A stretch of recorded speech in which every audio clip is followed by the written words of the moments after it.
Digital আলাপ চেনেলটোলৈ আপোনাক স্বাগতম জনাইছোঁ। আজি আমি ডিছকাছ কৰিম চিটেটৰ লেংগুৱেজ 1 আৰু 2ৰ এটা ইম্পৰ্টেণ্ট টপিক। আপুনি যি লেংগুৱেজে নলওক কিয়, আপুনি হিন্দী, ইংৰাজী, সংস্কৃত, বাংলা, আপুনি যিয়ে নলওক কিয়, এই ভিডিঅ' চোৱাৰ পিছত আপোনাৰ নিশ্চয়কৈ সহায় হ'ব। আৰু এই টপিক আমি আলোচনা কৰাৰ লগতে ইয়াৰ ৰিলেটেড আমি কুৱেশ্যনো আজি এই ভিডিঅ'তে আমি ডিছকাছ কৰিম। গতিকে আপোনালোকৰ তেতিয়া কনচেপ্টখিনি আকৌ বেছি ভালকৈ আৰু ক্লিয়াৰ হ'ব যেতিয়া আমি টপিকটো ডিছকাছ কৰাৰ পিছত আমি কুৱেশ্যন এনচাৰ কৰিম। গতিকে আপোনালোকে ভিডিঅ'টো শেষলৈকে চাব আৰু চেনেলটো যদি প্ৰথমবাৰ আহিছে আপুনি চেনেলটো ছাবস্ক্ৰাইব কৰি থ'ব।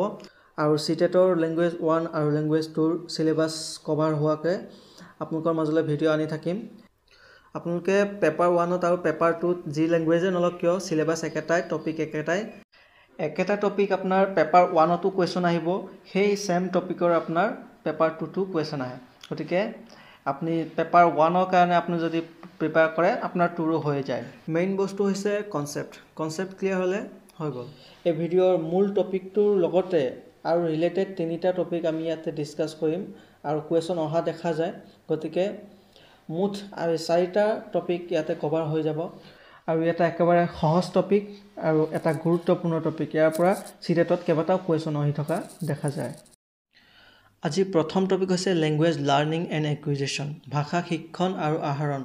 আৰু ইয়াৰ লগতে আমি মাদাৰ টাং, মাতৃভাষাৰ টপিকটো ইয়াতে আলোচনা কৰা হ'ব, ইয়াৰ ৰিলেটেড হয়। লেংগুৱেজ একুইজিশ্যন, ভাষা আহৰণ।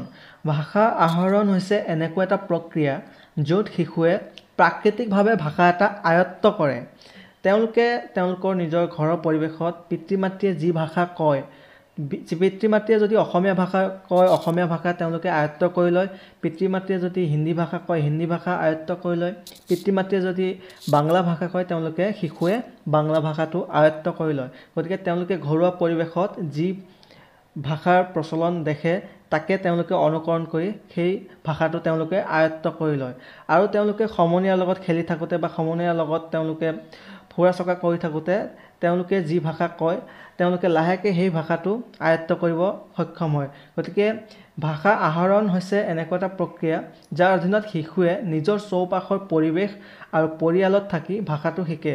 আৰু ভাষা আহৰণত কোনো ধৰণৰ ধৰা বন্ধা নীতি নিয়ম নাথাকে, কোনো ধৰণৰ ব্যাকৰণিক নীতি নিয়ম নাথাকে বা কোনো ধৰণৰ আনুষ্ঠানিকতাৰ নীতি নিয়ম নাথাকে, তাত কোনো ধৰণৰ শিক্ষক নাথাকে। তেওঁলোকে নিজে নিজে ভাষাটো এটা পৰিৱেশত থাকোঁতে তেওঁলোকে আয়ত্ত কৰি লয়। গতিকে তেওঁলোকে বস্তুটো অনুকৰণ কৰি ভাষাটো আয়ত্ত কৰে। ই এক স্বাভাৱিক প্ৰক্ৰিয়া, নেচাৰেল প্ৰচেছ। ইয়াৰ বাবে কোনো ধৰণৰ আনুষ্ঠানিকতাৰ প্ৰয়োজন নাই। ভাষা আহৰণ প্ৰক্ৰিয়াটো সহজ আৰু স্বাভাৱিক হয়।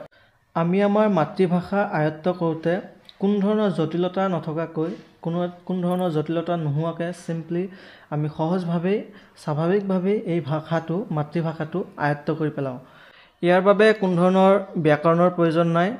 আমি যেতিয়া মাতৃভাষা এটা আয়ত্ত কৰোঁ তেতিয়া আমি কোনো ধৰণৰ ব্যাকৰণৰ ওপৰত গুৰুত্ব নিদিওঁ, নিজে নিজে আমি ভাষাটো আয়ত্ত কৰি পেলাওঁ। তাত কোনো ধৰণৰ ব্যাকৰণৰ নীতি নিয়ম আমাক কোনেও শিকাব নালাগে, আমি নিজেই শিকি যাওঁ। ভাষা আহৰণৰ ক্ষেত্ৰত পৰিয়াল আৰু সমাজৰ গুৰুত্ব আটাইতকৈ বেছি। সেয়েহে এই ভাষাটো অনানুষ্ঠানিক ইনফৰ্মেল এনভাইৰনমেণ্ট, অনানুষ্ঠানিক পৰিৱেশত অজানিতে শিকিব পৰা যায়। হয়, শিশু এটা যেতিয়া মাতৃভাষা এটা আয়ত্ত কৰে তেওঁলোকৰ নিজৰ পৰিৱেশত বা তেওঁলোকৰ নিজৰ ঘৰত ডাঙৰে বা পিতৃ মাতৃয়ে যি ভাষা কয় সেই ভাষাটো অনুকৰণ কৰি আয়ত্ত কৰে। আৰু ইয়াৰ ক্ষেত্ৰত সমাজৰো ভূমিকা আছে। সমাজত বা তেওঁলোকৰ নিজৰ গাঁৱত যি ধৰণৰ ভাষা প্ৰচলিত হৈ থাকে সেই ভাষাটো শিশুৱে আয়ত্ত কৰি পেলায়। গতিকে পৰিয়াল আৰু সমাজৰ ইয়াত গুৰুত্বপূৰ্ণ ভূমিকা আছে। আৰু ই এক অনানুষ্ঠানিক পৰিৱেশ আৰু এই অনানুষ্ঠানিক পৰিৱেশত অনানুষ্ঠানিকভাৱে এই ভাষাটো আয়ত্ত কৰা হয়, আহৰণ কৰা হয়। ই এক প্ৰকাৰৰ মাতৃভাষা বা আঞ্চলিক ভাষা হয়। শিশু এটাই যি ভাষা ঘৰুৱা পৰিৱেশত আয়ত্ত কৰে বা আহৰণ কৰে সেইটো নিশ্চয়কৈ তেওঁৰ এটা মাতৃভাষাই হয়। গতিকে আমি গম পালোঁ ভাষা আহৰণ প্ৰক্ৰিয়া হৈছে এক ধৰণৰ মাতৃভাষা। আৰু মাতৃভাষাৰ ওপৰতো চিটেটত কুৱেশ্যন আহি থকা দেখা যায়। NEP 2020 আৰু NCF 2005ৰ দ্বাৰা আটাইতকৈ গুৰুত্বপূৰ্ণ ভাষা হৈছে মাতৃভাষা। NEP 2020 আৰু NCF 2005 মাতৃভাষাৰ ওপৰত অধিক গুৰুত্ব প্ৰদান কৰিছে। NEP 2020 আৰু RTE 2009 অনুসৰি ক্লাছ 8 লৈকে মাতৃভাষাত পাঠদান কৰিব লাগে। হয়, শিশু এটা ঘৰৰ পৰা আহোঁতে খালী হাতে নাহে বা তেওঁলোকৰ ব্ৰেইনত এটা তেওঁলোকে ভাষা, ঘৰুৱা ভাষা বা তেওঁলোকৰ নিজৰ মাতৃভাষা তেওঁলোকে শিকি আহে। গতিকে তেওঁলোকে আগতে কোৱা হৈছিল যে শিশুসকল এটা উকা কাগজ হৈ পেলাই বিদ্যালয়লৈ প্ৰৱেশ কৰে। আচলতে নহয়, তেওঁলোকে এটা মাতৃভাষা তেওঁলোকে শিকি আহে। ঘৰুৱা পৰিৱেশত তেওঁলোকে মাতৃভাষা এটা শিকি পেলাই আহে আৰু আমি বিদ্যালয়ত অহাৰ পিছত তেওঁলোকক যিমান পাৰোঁ ঘৰুৱা ভাষাত অৰ্থাৎ মাতৃভাষাত তেওঁলোকক প্ৰথমতে শিকাবলৈ চেষ্টা কৰিব লাগে। আৰু NEP 2020 আৰু RTE 2009 অনুসৰি ক্লাছ 8 লৈকে মাতৃভাষাত পাঠদান কৰিব লাগে। আৰু মাতৃভাষাক এটা ৰিচোৰ্চ বা সম্পদ হিচাপে ব্যৱহাৰ কৰিব লাগে। মাতৃভাষাক এটা বোজা বুলি গণ্য কৰিব নালাগে। মাতৃভাষাত যিমান পাৰি ধাৰণা প্ৰকাশ কৰিব লাগে। মাতৃভাষাৰ জৰিয়তে শিশুসকলক ধাৰণা দিবলৈ যাওঁতে শিশুসকলে সহজে বুজি পায়। মাতৃভাষাক সীমিত কৰাৰ পৰিৱৰ্তে সৰ্বাধিক উৎসাহ দিব লাগে। শিশুৱে যদি নিজৰ মাতৃভাষাত কিবা এটা ধাৰণা শিক্ষকৰ আগত ব্যক্ত কৰিব ধৰে, তেতিয়া শিক্ষকে শিশুজনক হাক দিব নালাগে যে এইটো ভাষা নচলিব, সেইটো ভাষা কোৱা। তেনেধৰণে কৰিব নালাগে। তেনেধৰণে কৰিলে শিক্ষকৰ প্ৰতি ভেদভাৱ সৃষ্টি হ'ব পাৰে বা শিক্ষকজনক মনে মনে বেয়া পাব পাৰে আৰু শিশুজনে সেই নতুন এটা ভাষাত তেওঁৰ নিজৰ মনৰ ভাৱটো ভালদৰে প্ৰকাশ কৰি ক'ব নোৱাৰিবও পাৰে। সেয়েহে তেওঁক মাতৃভাষাতেই প্ৰকাশ কৰিবলৈ সুযোগটো দিব লাগে আৰু মাতৃভাষাত তেওঁ নিশ্চয়কৈ নিজৰ ভাষাত তেওঁ ভালদৰে ক'ব পাৰিব। নতুন এটা ভাষাতকৈ তেওঁ নিজৰ ভাষাত ভালদৰে ক'ব পাৰিব আৰু এই ক্ষেত্ৰত শিক্ষকে পাৰিলে শিশুজনৰ সেই মাতৃভাষাটোকেই শিকি লোৱা উচিত। মাতৃভাষা দ্বিতীয় ভাষা শিকাত সহায় কৰে। মাতৃভাষাই দ্বিতীয় ভাষা শিকাত কোনো ধৰণৰ বাধা সৃষ্টি নকৰে। মাতৃভাষাই বৰঞ্চ দ্বিতীয় ভাষা এটা শিকাত সহায়হে কৰে। দ্বিতীয় ভাষা এটা শিকিবলৈ যাওঁতে আমি যি ভাবোঁ, প্ৰথমতে আমি চিন্তা কৰোঁ বা থিংকিঙৰ যি সৃষ্টি হয়, সেইটো আমি নিজৰ মাতৃভাষাতেই ভাবোঁ। নিজৰ ঘৰুৱা ভাষাতে প্ৰথমতে ভাবি লওঁ, তাৰপিছত আমি সেই নতুন বা দ্বিতীয় ভাষাটো আমি শিকিবলৈ বা ক'বলৈ যাওঁ। গতিকে মাতৃভাষাই দ্বিতীয় ভাষা শিকনত সহায়হে কৰে। গতিকে মাতৃভাষা এটা অতিকৈ গুৰুত্বপূৰ্ণ বিষয় আৰু চিটেটত এই মাতৃভাষাৰ ওপৰতেই ঘূৰাই পকাই প্ৰশ্ন আহি থকা দেখা যায় কেইবাটাও। সেয়েহে আমি এই মাতৃভাষাৰ টপিকটো কিছু আলোচনা কৰিলোঁ। এতিয়া আমি চাম লেংগুৱেজ লাৰ্ণিং, ভাষা শিক্ষণ। আমি আগতে চাইছিলোঁ যে ভাষা আহৰণ, লেংগুৱেজ একুইজিশ্যন। এতিয়া আমি চাম ভাষা শিক্ষণ বা লেংগুৱেজ লাৰ্ণিং। ভাষা শিক্ষণ এটা আনুষ্ঠানিক প্ৰক্ৰিয়া। ভাষা আহৰণ আছিলে এটা অনানুষ্ঠানিক প্ৰক্ৰিয়া আৰু এইটো হৈছে এটা আনুষ্ঠানিক প্ৰক্ৰিয়া। ইয়াত আনুষ্ঠানিক সম্পদ ব্যৱহাৰ কৰা হয়। অৰ্থাৎ ধৰি লওক এটা ইংলিছ বা জাপানী, জাৰ্মানী বা হিন্দী যিকোনো ধৰণৰ ভাষা এটা শিকিবলৈ যাওঁতে প্ৰথমতে কি লাগিব? তাৰ কাৰণে সম্পদ লাগিব, তাৰ শিক্ষণ সমল লাগিব। ধৰি লওক প্ৰথমতে টিচাৰ লাগিব, তাৰপিছত বুকছ লাগিব, গ্ৰামাৰ লাগিব, ৰুল ৰেগুলেশ্যন লাগিব সেইবিলাক ভাষা শিকোঁতে। আৰু আনুষ্ঠানিকভাৱে এইখিনি শিকা হ'ব আৰু তাত বিভিন্ন ধৰণৰ সমলৰ ব্যৱহাৰ কৰিব লাগিব। ভাষা শিক্ষণত নিয়ম আৰু ব্যাকৰণ ব্যৱহাৰ কৰা হয়। ইয়াক দ্বিতীয় ভাষা হিচাপে জনা যায়। অৰ্থাৎ আমি যি ভাষা শিকোঁ, যিটো ভাষা আমি শিকোঁ সেইটো হৈছে দ্বিতীয় ভাষা আৰু যিটো ভাষা আমি আহৰণ কৰোঁ সেইটো হৈছে আমাৰ মাতৃভাষা। ধৰি লওক আমাৰ মাতৃভাষা অসমীয়া, আমি যেতিয়া এতিয়া ইংলিছ, জাপানীজ, হিন্দী, জাৰ্মানী কোনো ধৰণৰ বেলেগ ভাষা যিটো আমি শিকিবলৈ যাম সেইটো হ'ব আমাৰ দ্বিতীয় ভাষা। আৰু দ্বিতীয় ভাষা আমি কি কৰোঁ? শিকোঁ, লাৰ্ণিং কৰোঁ আৰু আমাৰ মাতৃভাষা আমি আহৰণ কৰোঁ। ভাষা শিক্ষণ স্কুলৰ পৰা আৰম্ভ হয়। হয়, ভাষা শিক্ষণ যি প্ৰক্ৰিয়া, এই শিকা প্ৰক্ৰিয়াটো স্কুলত আৰম্ভ হয় আৰু ভাষা যিটো আমি আহৰণ কৰিছিলোঁ সেইটো কিন্তু ভাষা আহৰণত পৰিব, সেইটো আমি নিজে নিজে শিকাটো। কিন্তু ইয়াত আমি যিটো ভাষা শিকোঁ, শিকাৰ যিটো কথা আহি যায়, আমি এইটো স্কুলত শিকোঁ। আৰু আমি স্কুলত কি শিকোঁ? আমি এটা দ্বিতীয় ভাষা শিকিবলৈ যাওঁ বা আমি মাতৃভাষাটো আমি ঘৰতে শিকোঁ আৰু আমি বিদ্যালয়ত যিটো ভাষা আমি শিকোঁ বিভিন্ন ধৰণৰ নীতি নিয়মৰ মাজেৰে, সেইটো আমাৰ দ্বিতীয় ভাষা। আমি ইংৰাজী পঢ়োঁ বা হিন্দী পঢ়োঁ, সেইটো আমাৰ ভাষা শিকণ হয় বা শিক্ষণ হয় আৰু এই শিক্ষণ আমি স্কুলত আৰম্ভ কৰোঁ। ভাষা শিক্ষণত শিশুসকলে প্ৰচেষ্টা চলাব লাগে। শিশুসকলে ইয়াত ভাষা এটা নিজে নিজে শিকিব নোৱাৰে। তেওঁলোকক গাইড দিয়া হয় শিক্ষকে তেওঁলোকক শিকায় বিভিন্ন ধৰণৰ ৰুল ৰেগুলেশ্যন বা গ্ৰামাৰৰ নীতি নিয়মৰ মাজেৰে তেওঁলোকক শিকোৱা হয় তেওঁলোকে এটা নিজাববীয়াকৈ শিশুসকলে চেষ্টা চলাবলগীয়া হয় ভাষা এটা শিকাৰ ক্ষেত্ৰত কিন্তু আমি ভাষা যিটো আহৰণ কৰোঁ পুনৰবাৰ কৈছোঁ আমি যিটো ভাষা আহৰণ কৰোঁ আমি সেইটো নিজে নিজে কৰিছিলোঁ আৰু ভাষা শিকাটোত আমি কিন্তু শিশুসকলে কিন্তু এটা প্ৰচেষ্টা চলাব লাগে ভাষা শিক্ষণত শিক্ষক বিদ্যালয় পাঠ্যক্ৰম পাঠ্যপুথি শিক্ষণ পদ্ধতি আদিৰ ভূমিকা থাকে ভাষা এটা শিকিবলৈ যাওঁতে শিক্ষকৰ ভূমিকা থাকে বিদ্যালয় পাঠ্যক্ৰমৰ ভূমিকা থাকে তাৰপিছত পাঠ্যপুথি আমাৰ পাঠ্যপুথিৰ দৰকাৰ হয় ভাষা এটা শিক্ষণৰ ক্ষেত্ৰত তাৰপিছত শিক্ষণৰ পদ্ধতিৰ প্ৰয়োজন হয় এই ভাষা এটা শিকিবলৈ যাওঁতে তাৰপিছত ইয়াতে প্ৰশ্ন আহি থকা দেখা যায় চিটেটত যে ভাষা শিক্ষণত বোধগম্যৰ বিনিয়োগ মানে শিশুসকলক নিজৰ ভাষাৰ পৰা এক স্তৰৰ ওপৰত থকা ভাষিক সুযোগ প্ৰদান কৰা ধৰক শিশু এটাই ইংৰাজী ভাষা এটা ক'ব পৰা হৈছে তেতিয়া তেওঁক যদি কোৱা হয় আজি তুমি টিভিত যে থাকে এংকৰৰ ৰোল কৰিব লাগিব তেতিয়া তেওঁ কি কৰিব লাগিব এংকৰৰ ৰোল এটা কৰিব যাওঁতে তেওঁ নিৰ্ধাৰিত শব্দ ক'ব লাগিব আৰু তেওঁৰ এটা নিউজ ৰিডিঙৰ তেওঁৰ এটা ফ্লুৱেণ্ট থাকিব লাগিব তাৰপিছত তেওঁ সেই বিষয়ত তেওঁৰ জ্ঞান থাকিব লাগিব গতিকে এইটো হৈছে তেওঁৰ ইংৰাজী ভাষা এটা জাষ্ট ক'ব পৰা হৈছে তাৰপিছত তেওঁক এটা অকণমান ওপৰৰ স্তৰৰ এটা ভাষিক কাম দিয়া হৈছে আৰু সেই কামটো কৰিব যাওঁতে তেওঁ বোধগম্যৰ প্ৰয়োগ কৰিবলগীয়া হ'ব আৰু সেইটোৱে হৈছে ভাষা শিক্ষণত বোধগম্যৰ বিনিয়োগ এতিয়া আমি এই টপিকৰ ওপৰত চিটেট পৰীক্ষাত আহি থকা কুৱেশ্যন আমি চাম একেবাৰে সহজ প্ৰশ্ন আপোনালোকে চাওক ভাষা শিক্ষণ আৰু আহৰণৰ ক্ষেত্ৰত কোনটো কথা সত্য নহয় এতিয়া সত্য নহয় কোনটো নেগেটিভটো আমি চাব লাগিব 1 নম্বৰ অপশ্যনত আছে সকলো শিশুৱে সুযোগ আৰু পৰিৱেশ দিলে একাধিক ভাষা শিকিব পাৰিব একেবাৰে শুদ্ধ কথা এইটো যদি শিশু এটাক যে ধৰণৰ পৰিৱেশ দিয়া হয় যি ধৰণৰ পৰিৱেশত তেওঁ ডাঙৰ দীঘল হয় তাৰ ভাষা তেওঁ নিজে নিজে আহৰণ কৰে আৰু তেওঁ এটা পৰিৱেশত থাকি তেওঁ যদি আন এটা পৰিৱেশত আকৌ দিয়া হয় সেই পৰিৱেশত কিছুদিন থকাৰ পিছত তাৰ ভাষাও তেওঁ আয়ত্ত কৰি ল'ব পাৰে এইটো এটা সঁচা কথা কিন্তু আমি বিচাৰিব লাগিব নহয় বা নেগেটিভ কথাটো তো 2 নম্বৰ প্ৰথম ভাষাই দ্বিতীয় ভাষা শিক্ষণত বাধাৰ সৃষ্টি কৰে জানো প্ৰথম ভাষাই দ্বিতীয় ভাষা শিক্ষণত বাধাৰ সৃষ্টি কৰেনে নিশ্চয়কৈ নকৰে প্ৰথম ভাষাই দ্বিতীয় ভাষা এটা শিক্ষণৰ কাৰণে সহায়হে কৰে আমি পঢ়িছিলোঁ যে প্ৰথম ভাষাই দ্বিতীয় ভাষাত শিক্ষণত বাধাৰ সৃষ্টি নকৰে সহায়হে কৰে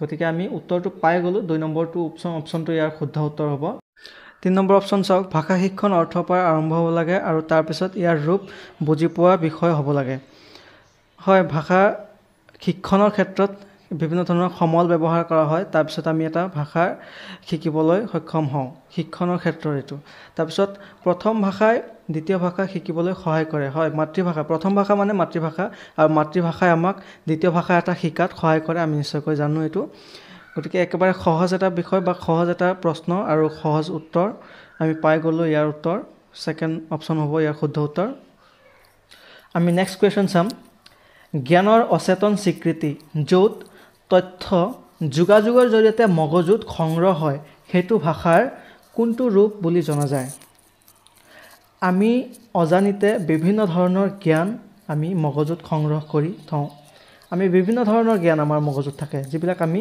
অজানিতে আমাৰ মগজুত সংগ্ৰহ হয় ধৰি লওক আমি আমাৰ নিজৰ পৰিয়ালৰ বিষয়ে জানো বা আমি স্কুলৰ বিষয়ে জানো স্কুলত কি ধৰণে পঢ়া হৈছিলে তাৰপিছতে আমাৰ বন্ধুবৰ্গৰ বিষয়ে আমি গম পাওঁ এনেধৰণৰ কিছুমান কথা আমি মগজুত সংগ্ৰহ কৰি থওঁ আৰু এইটো আমাৰ অচেতন অৱস্থাতেই আমাৰ মগজুত ছেভ হৈ থাকে সঞ্চয় হৈ থাকে আৰু এই প্ৰক্ৰিয়াটো ভাষাৰ কোনটো প্ৰক্ৰিয়া বা কোনটো ৰূপ বুলি আমি জানিম বা আমি কোনটো ৰূপ বুলি আমি এক স্বীকৃতি দিম কোনটো আমি শিক্ষণ বুলি ক'ম নে আমি বিকাশ বুলি ক'ম নে আমি আহৰণ বুলি ক'ম নে ইয়াক আমি এটা কাম বুলি ক'ম কি বুলি ক'ম আমি ইয়াক নিশ্চয়কৈ আমি আহৰণ বুলি ক'ম একুইজিশ্যন বুলি ক'ম আমি এইটো অজানিতে আমাৰ মনত ছেভ হৈ থকা বা আমি কোন ধৰণৰ ইয়াত কৃত্ৰিম প্ৰক্ৰিয়াৰে আমি কোন ধৰণৰ ইয়াত জটিল প্ৰক্ৰিয়াৰে আমি ইয়াক ছেভ কৰিবলগীয়া নহয় ই নিজে নিজে ছেভ হয় আমাৰ মনত আমি তথ্যকেইটা ছেভ হৈ যায় এইটো হৈছে একুইজিশ্যন বা আহৰণ অপশ্যন 3 হ'ব ইয়াৰ শুদ্ধ উত্তৰ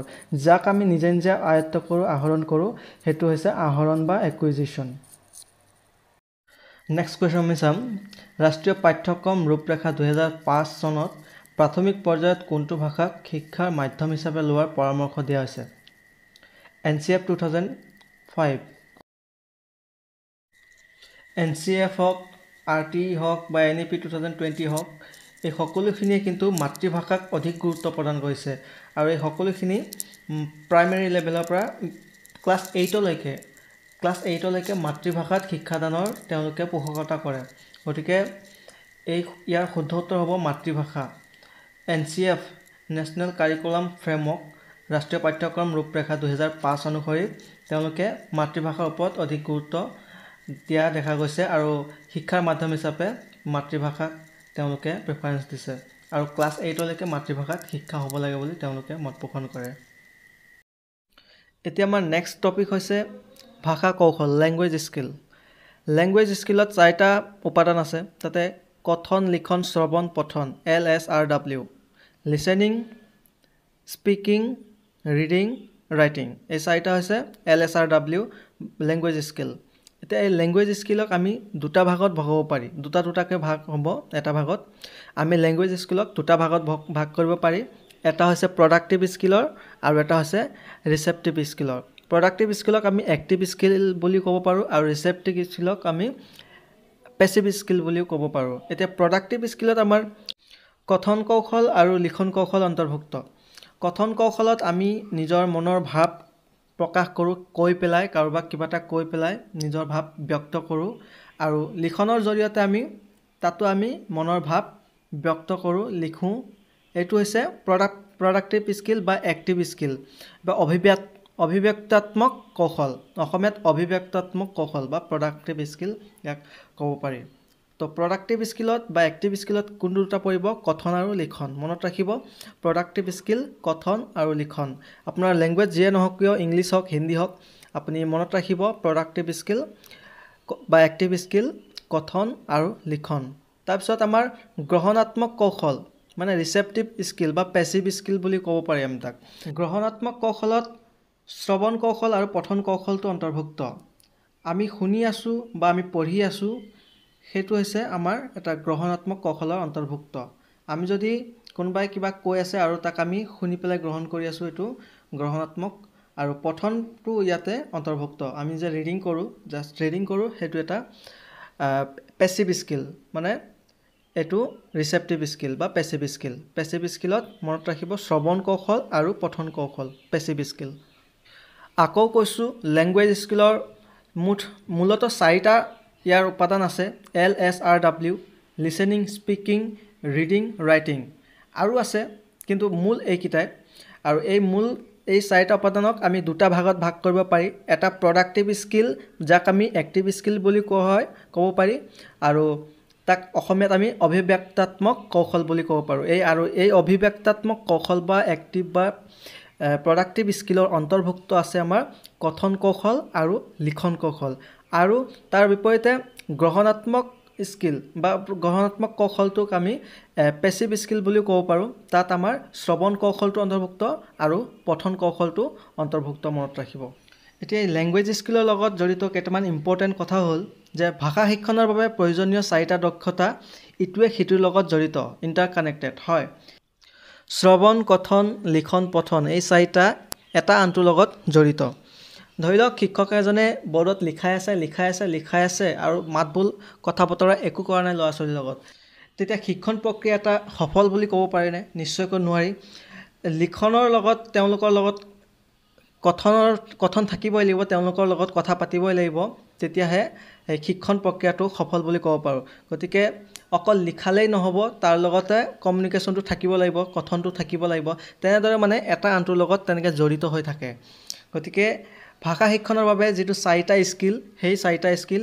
এটা আনটোৰ লগত জড়িত ইণ্টাৰকানেক্টেড তাৰপিছত 4টা ভাষাৰ দক্ষতা ক্ৰমাগতভাৱে সিকুৱেন্সত শিকিব নোৱাৰি কিন্তু সকলোবোৰ একেলগে শিকিব পাৰি যেনেকৈ শিশুৱে শুনাৰ লগতে কথা ক'বলৈও শিকে আৰু পঢ়াৰ লগতে লিখিবলৈও শিকে এই যে 4টা কৌশল পঠন লিখন কথন শ্ৰৱণ এই 4টা কৌশল কোনো এটা ধৰাবন্ধা ক্ৰমত শিকিব নোৱাৰি বা তেনেকুৱা ধৰণৰ কোনো নিয়ম নাই যে এই ক্ৰমত শিকিব লাগিব, এই ছিকুৱেন্সত শিকিব লাগিব।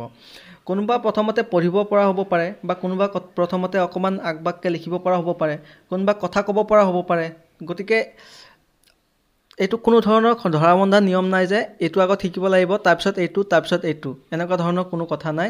গতিকে কোনো এটা ছিকুৱেন্স নাই যে এই ছিকুৱেন্সত ভাষা শিক্ষণ হ'বই লাগিব। এতিয়া আমি চাম পঠনৰ প্ৰকাৰ, types of reading. Types of ৰিডিঙৰ ওপৰতো কুৱেশ্যন হোৱা দেখা যায় চিটেটত। এতিয়া ৰিডিঙৰ টাইপছ কেইবা প্ৰকাৰো আছে। আমি মূলতঃ আজি 4টা টাইপছৰ চাম আৰু এইকেইটা বেছি ইম্পৰ্টেণ্ট হয় চিটেটৰ কাৰণে। এতিয়া ধৰি লওক প্ৰথমতে স্কিমিং ৰিডিং। স্কিমিং ৰিডিঙত যেতিয়া পাঠকে পাঠ্যৰ কেন্দ্ৰীয় ধাৰণা আৰু সাৰমৰ্ম বিচাৰি দ্ৰুতভাৱে সন্ধান কৰে আৰু লেখকৰ উদ্দেশ্য আৰু লিখাৰ ব্যৱস্থাটো বুজিব বিচাৰে, গতিকে এই প্ৰক্ৰিয়াটোক স্কিমিং ৰিডিং বুলি কোৱা হয়। যেনেদৰে আমি বাতৰি কাকত পঢ়োঁ, আৰু বাতৰি কাকত পঢ়োঁতে আমি গোটেই বাতৰি কাকতখনকে পঢ়ি নিদিওঁ, আমি মূল কিছু কথা চাওঁ। আমি একেবাৰে লাইন বাই লাইন গোটেই বাতৰি কাকত যিমান লাইন আছে আমি তেনেকৈ আমি নপঢ়োঁ। মূল কিছু কথা ডাঙৰ আখৰত থাকে, সেইখিনি আমি চাওঁ আৰু তাৰ ৰিলেটেড যদি কিছু আমাৰ ইম্পৰ্টেণ্ট থাকে সেইখিনি আমি দ্ৰুতভাৱে পঢ়ি পেলাই চাওঁ। গতিকে বাতৰি কাকত পঢ়াৰ যিটো ধৰণ, সেই ধৰণত যিখিনি ৰিডিং কৰা হয় তাক স্কিমিং ৰিডিং বুলি কোৱা হয়। তাৰপিছত আহে স্কেনিং ৰিডিং। ইয়াত পাঠকে বাক্যবোৰৰ মাজেৰে দ্ৰুত গতিত গৈ কিছু বিশেষ তথ্য লাভ কৰে, স্পেচিয়েল ইনফৰমেশ্যন। ধৰি লওক আমাক কিবা এটা তথ্য বিচাৰিব দিছে, এটা পাঠ পঢ়ি পেলাই আমাক তাৰ পৰা কিবা এটা তথ্য বিচাৰিব দিছে, ইনফৰমেশ্যন বিচাৰিব দিছে। তেতিয়া আমি কি কৰিম, সেই বিশেষ তথ্যটো পাবৰ কাৰণে আমি প্ৰতিটো বাক্য ভালদৰে পঢ়িম, স্পীড পঢ়িম। আমি ওপৰৰ পৰা নপঢ়োঁ, এবাৰ আমি ভালদৰে পঢ়িম। সেই বিশেষ তথ্যটো যিহেতু আমি বিচাৰি উলিয়াব লাগিব, প্ৰতিটো বাক্য আমি ভালদৰে পঢ়িম। গতিকে এনেধৰণৰ ৰিডিঙক আমি স্কেনিং ৰিডিং বুলি কোৱা হয়। এইটোত আমি স্কেন কৰোঁ। ধৰি লওক আমি চিটেট পৰীক্ষাত যি পেৰাগ্ৰাফ পঢ়োঁ, এনচাৰ কৰোঁ, পেৰাগ্ৰাফ আহে লেংগুৱেজত। তো আমি কুৱেশ্যন চাওঁ, কুৱেশ্যন চাই পেলাই আমি যে সেই পেৰাগ্ৰাফ পঢ়ি পেলাই আমাৰ এনচাৰ ওলাব লাগে, তেতিয়া আমাৰ উদ্দেশ্যটো সেই প্ৰশ্নটো পঢ়িলোঁ আৰু তাৰ উত্তৰটো বিচৰা। আমি সেই প্ৰশ্নটোৰ উত্তৰ বিচাৰিবৰ কাৰণে আমি ধুনীয়াকৈ একদম দ্ৰুতভাৱে আৰু ভালদৰে পঢ়োঁ, ওপৰা ওপৰি নপঢ়োঁ, যাতে আমাৰ সেই বিশেষ আমাৰ এনচাৰটো তাতে পোৱা যায়। গতিকে আমি ভালদৰে পঢ়োঁ, এইটো স্কেন কৰাৰ নিচিনাকৈ পঢ়োঁ, সেইকাৰণে ইয়াক স্কেনিং ৰিডিং বুলি কোৱা হয়। তাৰপিছত আহে ইণ্টেনচিভ ৰিডিং, গভীৰ পঠন। আমি গভীৰ পঠন বুলি নাম শুনাৰ লগে লগে কেনেধৰণৰ পঠন হ'ব আমি গম পায়ে গ'লোঁ। গভীৰ পঠন হৈছে এক প্ৰকাৰৰ পঠন যি পাঠ এটা গভীৰভাৱে বুজি পোৱাৰ উদ্দেশ্যে কৰা হয়। এই ধৰণৰ পঢ়াৰ বাবে পাঠটোৰ অৰ্থ বুজি পোৱা পৰাকৈ মনোযোগৰ প্ৰয়োজন হয়। প্ৰতিটো শব্দৰ অৰ্থ বুজিব লাগিব। এই গভীৰ পঠনত এটা বিশেষ জ্ঞান প্ৰাপ্তিৰ কাৰণে গভীৰভাৱে একান্তভাৱে মনোযোগেৰে পঢ়া হয় আৰু ইয়াত প্ৰতিটো শব্দৰ অৰ্থ বুজি পঢ়া হয়। গতিকে আমি গম পালোঁ যে ইণ্টেনচিভ ৰিডিং হৈছে বিশেষ জ্ঞান প্ৰাপ্তিৰ উদ্দেশ্যেৰে গভীৰভাৱে একান্তভাৱে পঢ়াকে আমি গভীৰ পঠন বুলি কওঁ, আৰু ইয়াৰ নামৰ লগতে ইয়াৰ অৰ্থ, ইয়াৰ উদ্দেশ্যটো ইয়াতে অন্তৰ্নিহিত হৈ আছে। গভীৰ পঠন মানে গভীৰভাৱে পঢ়া হয় তাতে।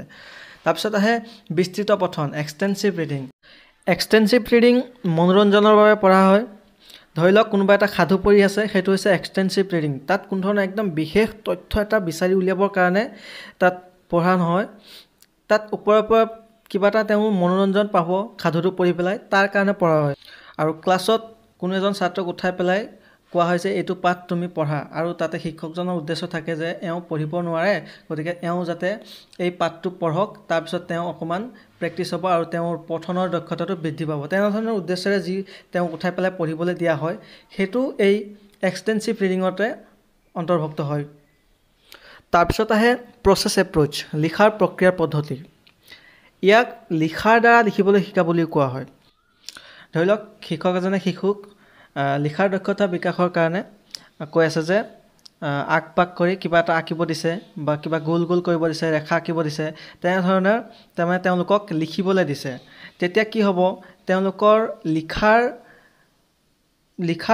বিকাশৰ কাৰণে, লিখাৰ দক্ষতা বিকাশৰ কাৰণে তেওঁলোকক কি কৰিবলৈ দিয়া হৈছে, লিখিবলৈ দিয়া হৈছে।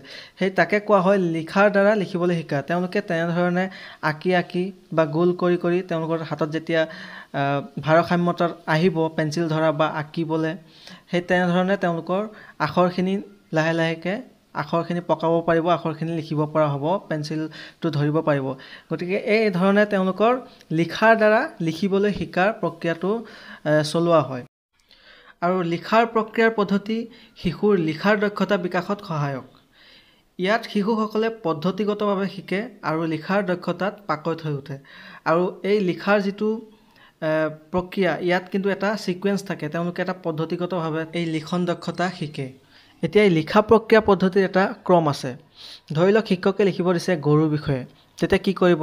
প্ৰথমতে গৰুৰ বিষয়ে কিছু চিন্তা চৰ্চা কৰিব লাগিব, আলোচনা কৰিব লাগিব যে গৰুৰ 4টা ঠেং থাকে, এডাল নেজ থাকে, 2টা শিং থাকে, গাই গৰুৱে গাখীৰ দিয়ে, তেনেধৰণে অকণমান চিন্তা চৰ্চা কৰিব লাগিব।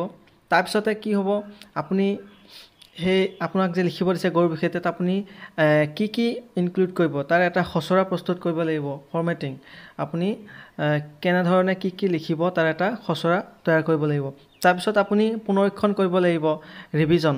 আপুনি যে লিখিছে, তাৰপিছতে আপুনি সেইটো অকণমান ৰিভিজন কৰিব লাগিব, পুনৰীক্ষণ কৰিব লাগিব, আৰু শেষত সম্পাদনা কৰা হ'ব। গতিকে লিখা প্ৰক্ৰিয়াৰ এই এটা ছিকুৱেঞ্চ থাকে। প্ৰথমতে আপুনি ব্ৰেইন ষ্টৰ্মিং, মানে মন্থন কৰিব লাগিব, আলোচনা কৰিব লাগিব। 2 নম্বৰত খচৰা প্ৰস্তুত কৰিব লাগিব, ফৰ্মেটিং। 3 নম্বৰত ৰিভিজন, পুনৰীক্ষণ কৰিব লাগিব, আৰু 4 নম্বৰত এডিটিং বা সম্পাদন কৰিব লাগিব। এতিয়া আমি ইয়াৰ ওপৰত কেইটামান কুৱেশ্যন চাওঁ। 1 নম্বৰত চাওক, ভাষা দক্ষতা শিকোৱাৰ বাবে তলৰ কোনটো কাম আটাইতকৈ উপযুক্ত? এতিয়া তলৰ কোনটো কাম আটাইতকৈ উপযুক্ত? ল'ৰা ছোৱালীবিলাকক খেলৰ মাধ্যমেৰে কোনো এটা বস্তু শিকাবলৈ গ'লে তেওঁলোকে ভালদৰে শিকে আৰু ভালদৰে তেওঁলোকে তাত পাৰফৰ্মেঞ্চ কৰিব পাৰে। সেইকাৰণে আমি যদি ল'ৰা ছোৱালীক ৰোল প্লে'ৰ জৰিয়তে কিবা এটা বস্তু শিকাওঁ, তেতিয়া তেওঁলোকে ভালদৰে শিকিব। সেইকাৰণে কোনো এটা ষ্টুডেণ্টক যদি কোৱা হয় তুমি বেংকৰ মেনেজাৰ হোৱা আৰু আমি গ্ৰাহক হ'ম, গতিকে তেতিয়া কি হ'ব, তেওঁ বেংকৰ মেনেজাৰৰ ৰোলটো প্লে' কৰিব, আমি গ্ৰাহকৰ ৰোল প্লে' কৰিম, তেতিয়া কনভাৰ্চেশ্যনটো হ'ব। আৰু তেনেদৰে আমাৰ ৰোল প্লে'ৰ জৰিয়তে তেতিয়া আমাৰ অভিনয় কৰা হ'ল বা ৰোল প্লে' কৰা হ'ল, আৰু এই ৰোল প্লে'ৰ মাধ্যমেৰে যি তেওঁৰ লগত কনভাৰ্চেশ্যন হ'ল, তেতিয়া তেওঁৰ কথন দক্ষতাটো বৃদ্ধি পাব আৰু ভাষাৰ তাতে বিকাশ পাব, ভাষাৰ দক্ষতাৰ তাতে বিকাশ হৈ যাব। সেয়েহে এই প্ৰশ্নটোৰ আটাইতকৈ উৎকৃষ্ট উত্তৰ আমি ছেকেণ্ড অপশ্যনটো থ'ম, যে শ্ৰেণীত অভিনয় কৰা, ৰোল প্লে' কৰা হৈছে ইয়াৰ উপযুক্ত এটা উত্তৰ। তাৰপিছত নেক্সট কুৱেশ্যন আমি চাম, ছাত্ৰ ছাত্ৰীৰ লিখাৰ দক্ষতা বিকাশৰ সময়ত ভাষা শিক্ষকে কি বিষয়ত গুৰুত্ব দিব লাগে? তো ৰাইটিং স্কিলছ ডেভেলপমেণ্টৰ কাৰণে, লিখাৰ দক্ষতা বিকাশৰ কাৰণে যদি ল'ৰা ছোৱালীক কোৱা হয় যে তুমি যোৱাকালি কি কি কৰিছিলা তাৰ বিষয়ে লিখা, তেতিয়া ল'ৰা ছোৱালীয়ে কি কৰিব, তেওঁৰ নিজৰ ভাষাত যোৱাকালি কি কি কৰিছিলে সেইখিনি তেওঁ বিৱৰি লিখিবলৈ চেষ্টা কৰিব বা লিখিব পাৰিব।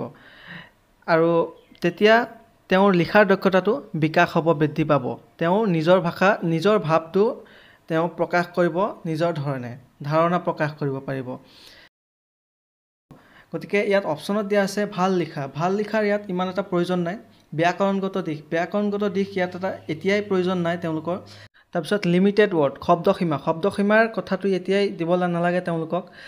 তাৰপিছত 4 নম্বৰ অপশ্যন, এই শুদ্ধ অপশ্যন এইটো, ধাৰণা প্ৰকাশ। তেওঁলোকৰ নিজৰ ধাৰণাটো নিজৰ ভাষাত প্ৰকাশ কৰিবলৈ সুযোগ দিব লাগে, যে যোৱাকালি কি কি কৰিছিলা নিজৰ ভাষাত লিখা।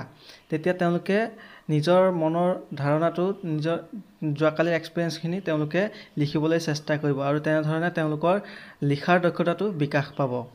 তাৰ পিছৰ প্ৰশ্নটো হ'ল, 8ম শ্ৰেণীৰ এগৰাকী ইংৰাজী শিক্ষকে শিক্ষাৰ্থীসকলক এটা চুটিগল্প পঢ়ি প্ৰতিটো বাক্যৰ সৰ্বনাম তাই, আপুনি, তুমি, আমিৰ বিষয়ে আলোচনা কৰিবলৈ কয়।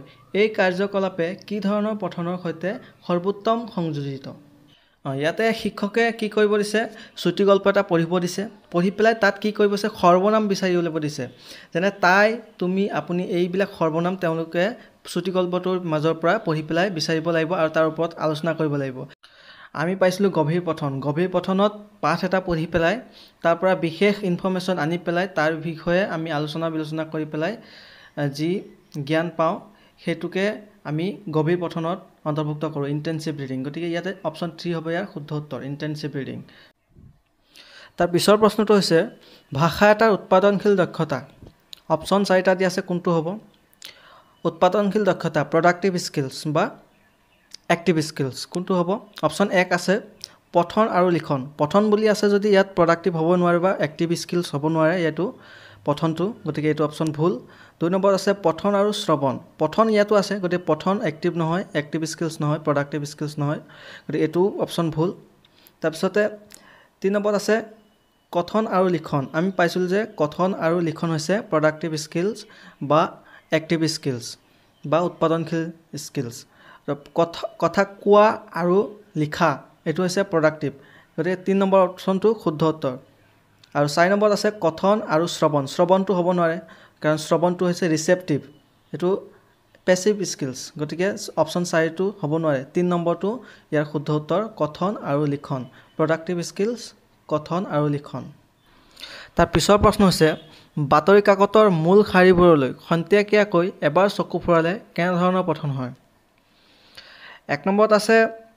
গভীৰ পঠন হ'বই নোৱাৰে আমি খন্তেকীয়াকৈ চাম গভীৰভাৱে পঢ়িলে দেখোন প্ৰতিটো বাক্য পঢ়িব লাগিব ইমূৰৰ পৰা সিমূৰলৈকে গতিকে অপশ্যন 1 হ'ব নোৱাৰে তাৰপিছত সাৱধানে পঢ়া এইটো সাৱধানে পঢ়া নহ'ব আমি ওপৰৰ পৰীক্ষাহে চাম খন্তেকীয়াকৈ চকু ফুৰামহে জাষ্ট সাৱধানে নহ'ব এইটো তাৰপিছত 3 নম্বৰত আছে বিস্তৃত পঠন আমি বিস্তৃতভাৱেও নপঢ়োঁ আমি একেবাৰে আমি জাষ্ট ইয়াত প্ৰশ্নতে আছে খন্তেকীয়াকৈ এবাৰ চকু ফুৰাম তাতে আমি বিস্তৃতভাৱে নপঢ়োঁ তাৰপিছত 4 নম্বৰত আছে এক শুদ্ধ দৃষ্টি এইটো হৈছে এটা শুদ্ধ অপশ্যন ইয়াৰ কাৰণে যে প্ৰশ্নতে আছে বাতৰি কাকতৰ মূল শাৰীবোৰলৈ খন্তেকীয়াকৈ এবাৰ চকু ফুৰালে কেনেধৰণৰ পঠন হ'ব এইটো এক ক্ষুদ্ৰ দৃষ্টি গতিকে 4 নম্বৰ ইয়াৰ শুদ্ধ উত্তৰ নেক্সট টপিক আমাৰ শ্ৰেণীকোঠাত বহুভাষিকতা মাল্টিলেংগুৱেলিজম চিটেটত পেপাৰ 1তো 1 নম্বৰ অহা দেখা যায় পেপাৰ 2তো 1 নম্বৰ অহা দেখা যায় মাল্টিলেংগুৱেলিজমৰ ওপৰত মাল্টিলেংগুৱেলিজম মানে হৈছে য'ত বহুতো ভাষাভাষীৰ লোক একেলগে থাকে যেনেকৈ আমাৰ ইণ্ডিয়া আমাৰ ইয়াতে বহুতো ভাষাভাষীৰ লোক আছে তেনেদৰে আমাৰ শ্ৰেণীকোঠাতো বহুতো ভাষাভাষীৰ ছাত্ৰ ছাত্ৰী থাকিব পাৰে তেতিয়া আমি তাক প্ৰব্লেম হিচাপে ল'ব নালাগে তাক আমি বৰঞ্চ সম্পদ হিচাপে ব্যৱহাৰ কৰিব লাগে কেনেধৰণে মাল্টিলেংগুৱেলিজম এটা সম্পদ হ'ব পাৰে চাওক শব্দ ভাণ্ডাৰ বৃদ্ধিত ই সহায় কৰে মাল্টিলেংগুৱেলিজমত বহুতো ভাষাভাষী হিন্দী ভাষী থাকিব পাৰে বাংলা ভাষী থাকিব পাৰে অসমীয়া ভাষী থাকিব পাৰে গতিকে এনেধৰণৰ বহুতো ছাত্ৰ ছাত্ৰী একেলগে যেতিয়া থাকিব তেতিয়া তেওঁলোকৰ শব্দ ভাণ্ডাৰ বৃদ্ধি পাব তাৰপিছতে বহুতো ভাষাভাষীৰ ল'ৰা ছোৱালী একেলগে থাকিলে তেওঁলোকৰ সাংস্কৃতিক বিনিময় হ'ব ইজনে সিজনৰ সাংস্কৃতিক কালচাৰৰ বিষয়ে তেওঁলোকে জানিব পাৰিব তাৰপিছতে সৃষ্টিশীলতা তেওঁলোকৰ ক্ৰিয়েটিভিটি বৃদ্ধি পাব নিশ্চয়কৈ বহুতো ভাষাভাষীৰ যেতিয়া ল'ৰা ছোৱালী একেলগে থাকিব তেওঁলোকৰ সৃষ্টিশীলতা বৃদ্ধি পাব হিন্দী ভাষী অসমীয়া ভাষী বাংলা ভাষী নেপালী ভাষী বিভিন্ন ধৰণৰ ভাষাভাষীৰ লোক ছাত্ৰ ছাত্ৰী যেতিয়া একেলগে একেটা শ্ৰেণীকোঠাতে থাকিব তেতিয়া তেওঁলোকৰ মাজত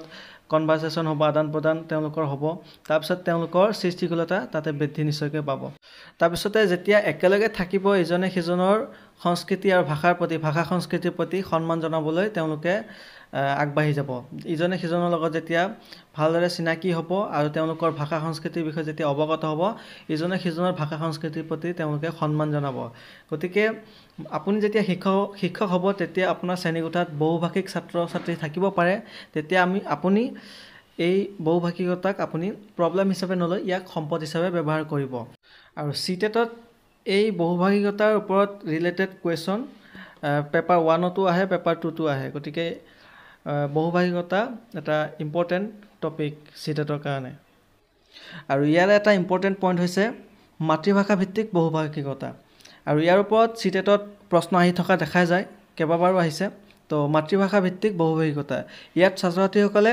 নিজৰ মাতৃভাষাৰ পৰা আৰম্ভ কৰি পিছলৈ আন বহুতো ভাষা শিকে তো মাতৃভাষা ভিত্তিক বহুভাষিকতা মানে হৈছে প্ৰথমতে শিশুসকলে নিজৰ মাতৃভাষাটো শিকে আৰু নিজৰ মাতৃভাষাটো শিকাৰ পিছত তাক আধাৰ হিচাপে লৈ আন ভাষাবিলাক শিকে তেওঁলোকে ছাত্ৰ ছাত্ৰীসকলে যেতিয়া নিজৰ মাতৃভাষাৰ উপৰিও বেলেগ ভাষা শিকিবলৈ যায় তেতিয়া কিন্তু আধাৰিত ভাষা যিটো নিজৰ মাতৃভাষাটো কিন্তু আধাৰ ভাষা হিচাপে থাকে বা এই মাতৃভাষাকে আধাৰ কৰি লৈ পেলাই বেলেগ ভাষাবিলাক শিকিবলৈ যত্ন কৰে গতিকে মাতৃভাষা ভিত্তিক বহুভাষিকতা আৰু ইয়াৰ ওপৰতে প্ৰশ্ন আহি থকা দেখা যায় চিটেটত এই টপিকৰ ওপৰতে বিভিন্ন ধৰণৰ প্ৰশ্ন সজাই পেলাই দিয়া হয় গতিকে মনত ৰাখিব যেতিয়া শিশুৱে নিজৰ মাতৃভাষা শিকাৰ পিছত আন ভাষাবিলাক শিকিবলৈ যায় আৰু নিজৰ মাতৃভাষাটোক আধাৰিত কৰি লয় তেতিয়া সেই বিষয়টোক কোৱা হয় মাতৃভাষা ভিত্তিক বহুভাষিকতা তাৰপিছত আহিল থ্ৰী লেংগুৱেজ ফৰ্মুলা ত্ৰিভাষিক সূত্ৰ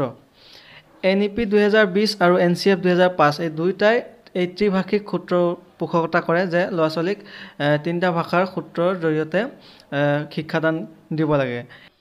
কিন্তু এই ত্ৰিভাষিক সূত্ৰৰ ক্ষেত্ৰত এই থ্ৰী লেংগুৱেজ ফৰ্মুলাৰ ক্ষেত্ৰত NCF 2005 আৰু NEP 2020ৰ মাজত অকণমান কিছু পাৰ্থক্য দেখা যায়। NEP 2020-এ কয় যে ত্ৰিভাষিক সূত্ৰতেই ল'ৰা ছোৱালীক শিক্ষা দিব লাগিব, কিন্তু ই ফ্লেক্সিবল হ'ব লাগিব, ল'ৰা ছোৱালীক জোৰ জবস্তি কৰি ভাষা এটা জাপি দিব নালাগে। ক্ষেত্ৰভিত্তিক বা আঞ্চলিক ভিত্তিক বিভিন্ন ধৰণৰ ভাষা ভাষীৰ লোক বসবাস কৰা দেখা যায়। ক'ৰবাত হিন্দী ভাষী লোক, ক'ৰবাত অসমীয়া ভাষীৰ লোক, ক'ৰবাত বাংলা ভাষী লোক, তেনেধৰণৰ বিভিন্ন অঞ্চলভিত্তিক বিভিন্ন ভাষা ভাষীৰ এটা গোষ্ঠী তাত দেখা যায়। যেনে ধৰি লওক আমাৰ অসমৰ ক্ষেত্ৰত অসমীয়া ভাষা, গতিকে আমাৰ অসমৰ ক্ষেত্ৰত মাতৃভাষা বুলি ক'বলৈ গ'লে বা প্ৰথম ভাষা বুলি ক'বলৈ গ'লে অসমীয়া ভাষা, আৰু অসমৰ ক্ষেত্ৰত ফাৰ্ষ্ট লেংগুৱেজ অসমীয়া ধৰি লওক, আৰু ছেকেণ্ড লেংগুৱেজ আমাৰ হিন্দী, আৰু থাৰ্ড লেংগুৱেজ হ'ব ইংৰাজী। আৰু য'ত হিন্দী ভাষা ভাষীৰ লোক বা হিন্দী ভাষা ভাষীৰ অঞ্চল, তেনে ক্ষেত্ৰত তেওঁলোকৰ মাতৃভাষাটো হ'ব তেওঁলোকৰ প্ৰথম ভাষা, আৰু তেওঁলোকৰ মাতৃভাষা হিন্দী হ'ব। য'ত হিন্দী ভাষী লোক আছে তাত হিন্দী ভাষাটো হ'ব তেওঁলোকৰ প্ৰথম ভাষা, আৰু তেওঁলোকৰ কাৰণে ইংৰাজী হ'ব ছেকেণ্ড লেংগুৱেজ, আৰু থাৰ্ড লেংগুৱেজ হ'ব কোনো মডাৰ্ণ লেংগুৱেজ, তেওঁলোকৰ থাৰ্ড লেংগুৱেজ হ'ব। গতিকে এনেধৰণৰ কথা, ক্ষেত্ৰভিত্তিক ভাষাবিলাকৰ প্ৰতি তেওঁলোকৰ মাতৃভাষাৰ মৰ্যাদাটো দিব লাগে বুলি এই NEP 2020-এ মত পোষণ কৰে। গতিকে ত্ৰিভাষিক ফৰ্মুলাৰ ক্ষেত্ৰত এইখিনি এটা ইম্পৰ্টেণ্ট কথা। তো আকৌ আমি কুৱেশ্যন চাম। ৰাষ্ট্ৰীয় শিক্ষানীতি 2020 NEP 2020-ত কি কোৱা হৈছে? 1 নম্বৰ অপশ্যন, বিদ্যালয়ত শিক্ষণৰ বাবে বহুভাষিকতা আৰু ভাষাৰ শক্তি অতি প্ৰয়োজনীয়। উত্তৰ ওলাই গ'ল। 1 নম্বৰ অপশ্যন ইয়াৰ শুদ্ধ উত্তৰ। NEP 2020-ত কোৱা হৈছে বিদ্যালয়ত শিক্ষণৰ বাবে বহুভাষিকতা আৰু ভাষাৰ শক্তি অতি প্ৰয়োজনীয়। বাকীকেইটা অপশ্যন চোৱাৰ দৰকাৰ নাই। নেক্সট কুৱেশ্যন আমি চাওঁ। এটি শিশুৱে নিজৰ মাতৃভাষাত স্কুলীয়া শিক্ষা আৰম্ভ কৰে আৰু হাইস্কুলীয়া শিক্ষা সম্পূৰ্ণ কৰাৰ সময়লৈকে আৰু কেইবাটাও ভাষা যোগ কৰিবলৈ আগবাঢ়ি যায়। এই ভাষা শিকোৱা কৌশলটোক কি বুলি কোৱা হয়? 1 নম্বৰ অপশ্যনত আছে মাতৃভাষা প্ৰথম নীতি সূত্ৰ। ইয়াৰ উত্তৰ হ'ব নোৱাৰে প্ৰশ্নৰ লগত। তাৰপিছত 2 নম্বৰত আছে ভাষা নীতি হিচাপে তিনিটা ভাষা। প্ৰশ্নটো কিবা খুজিছে। তাৰপিছত 3 নম্বৰত আছে মাতৃভাষা ভিত্তিক বহুভাষিকতা। আমি পঢ়িছিলোঁ যে মাতৃভাষা ভিত্তিক বহুভাষিকতা মানে হৈছে প্ৰথমতে ল'ৰা ছোৱালীয়ে নিজৰ মাতৃভাষাটো শিকিব, মাতৃভাষাটো শিকাৰ পিছত সেই মাতৃভাষাক আধাৰিত হিচাপে লৈ তাৰপিছত তেওঁ নেক্সট কিবা বেলেগ অন্য দ্বিতীয় ভাষা শিকিবলৈ চেষ্টা কৰিব, আৰু অন্য দ্বিতীয় ভাষা শিকিবলৈ যাওঁতে তেওঁ নিজৰ মাতৃভাষাটোক আধাৰ হিচাপে ল'ব, আৰু প্ৰথমতে চিন্তা চৰ্চা মাতৃভাষাতে হ'ব, তাৰপিছত তেওঁ নেক্সট বেলেগ ভাষাটো ক'বলৈ চেষ্টা কৰিব, যত্ন কৰিব। মূল ভাষাটো কিন্তু তেওঁৰ নিজৰ মাতৃভাষাটোৱে থাকিব। গতিকে ইয়াৰ শুদ্ধ উত্তৰ হৈছে অপশ্যন 3, মাতৃভাষা ভিত্তিক বহুভাষিকতা। প্ৰশ্নত কোৱা হৈছে শিশুৱে প্ৰথমতে নিজৰ মাতৃভাষাত স্কুলীয়া শিক্ষা আৰম্ভ কৰিব আৰু হাইস্কুল শিক্ষা শেষ হোৱাৰ সময়লৈকে তেতিয়া তেওঁ আৰু কেইবাটাও ভাষা শিকিবলৈ সক্ষম হ'ব। সেয়েহে এই কৌশলটোক মাতৃভাষা ভিত্তিক বহুভাষিকতা বুলি কোৱা হ'ব। গতিকে ভাষা সম্বন্ধীয় আজি 4টা মূল টপিক আজি আলোচনা কৰিলোঁ। আশা কৰোঁ ভিডিঅ'টো ভাল পাইছে, আৰু চেনেলটো যদি ছাবস্ক্ৰাইব কৰে ছাবস্ক্ৰাইব কৰি থ'ব। এনেধৰণৰ চিটেটৰ ভিডিঅ' আপোনালোকে আগলৈ আৰু পাই থাকিব। লাইক এটা কৰি দিব আৰু বন্ধুবৰ্গক শ্বেয়াৰ কৰি দিব। নেক্সট ভিডিঅ'ত আকৌ লগ পাম। আজিলৈ মানে থেংক ইউ।